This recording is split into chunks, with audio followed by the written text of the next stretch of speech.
Hi friends, आप देख रहे हैं फिल्मी खिचड़ी। मैं हूं रूना आशीष। और आप में से कई लोगों ने मुझसे पूछा था कि मिंजर मेला, जो अंतर्राष्ट्रीय मिंजर मेला चंबा में यानी हिमाचल प्रदेश में होता है, उसके बारे में क्या कोई इन्फॉर्मेशन है। उसका कोई शो हो रहा है। 27 तारीख को शो होना तय था पवन का।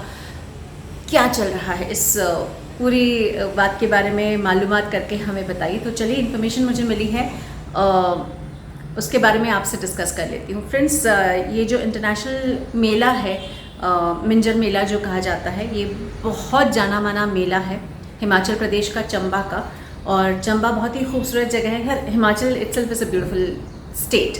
सो वहाँ पर चंबा और वहाँ के आसपास की जो खूबसूरती है, वहाँ के जो हथकरघा या हस्तकला जो भी है, और वहाँ के जो आसपास की लोक कलाएँ हैं, गायन, नृत्य या मंचन जो भी होता हो, वहाँ पर सभी इस मेले में किया जाता है। और अलग अलग पार्ट्स ऑफ इंडिया से, भारत के अलग अलग हिस्सों से कई लोगों को बुलाया जाता है ताकि वो यहाँ आकर परफॉर्म कर सकें और अपनी कला का प्रदर्शन कर सकें।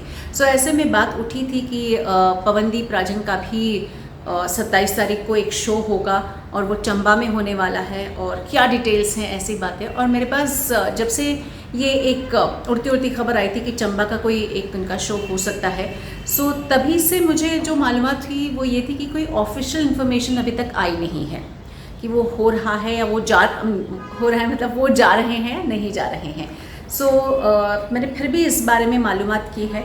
और मालूमात ये पड़ी है कि ये जो चंबा का इंटरनेशनल मेला है, मिंजर मेला, ये 10वीं शताब्दी से होने वाला मेला है। और कहा तो ये जाता है कि जो साहिल वर्मन वहाँ के राजा रहे हैं, उन्होंने कांगड़ा के जो उस समय के राजा थे उन पर जीत पाई थी, इसलिए तब से ये 10वीं शताब्दी से मेला किया जाता रहा है। तो बहुत इम्पोर्टेंस रखता है। इसलिए जो वहाँ की लोकल गवर्नमेंट है, जो वहाँ के आसपास के, भले फिर मेयर हो या फिर राज्यपाल हो या मुख्यमंत्री हो, इस पर ख़ास ध्यान रखते हैं क्योंकि इससे इमोशंस बहुत जुड़े हैं। सांस्कृतिक बात तो होती ही है।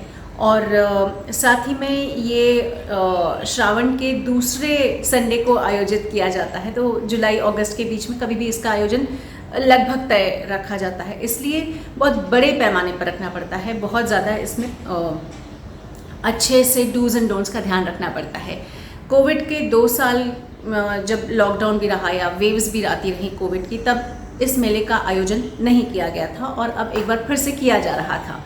सो ऐसे में कहा जा rहा था कि 27 तारीख को पवनदीप को बुलाया जा रहा है।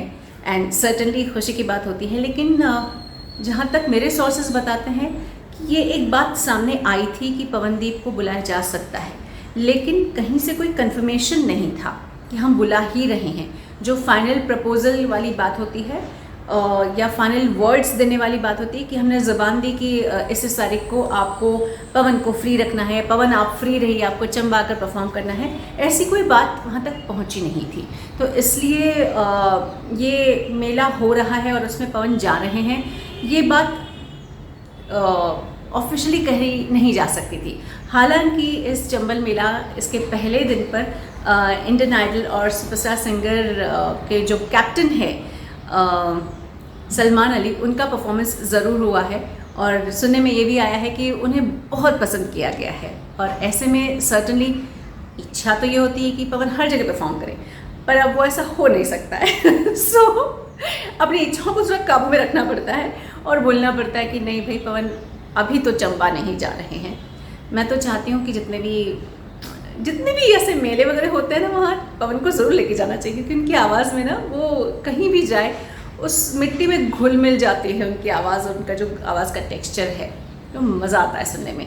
तो एनीवेज फ्रेंड्स, अभी तो मुश्किल लग रहा है। जिसने भी ये बात कही है, मैं तो बोलूँगी आपके मुँह में घी शक्कर। ऐसे और बोलते रहिए, पता नहीं कब आपकी ज़ुबान पर सरस्वती बैठ जाए और वो आपको तथास्तु बोल दे, तो पवन हर जगह पर परफॉर्म करता रहे, तो हम लोग बड़े खुश रहेंगे। आप बताइए इस पूरी इन्फॉर्मेशन के बारे में आपका क्या कहना है। जय हिंद।